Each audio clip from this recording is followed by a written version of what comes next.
Ito yung bansang maliit, Taiwan. Pero walang traffic. Oh. Walang traffic.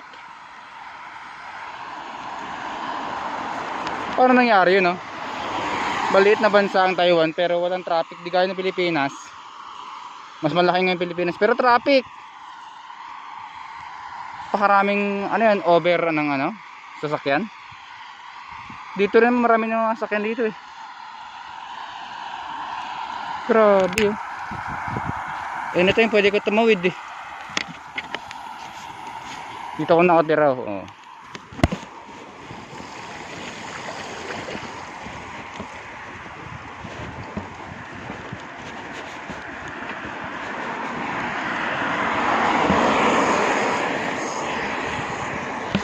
Family business. Buko. Ayun oh.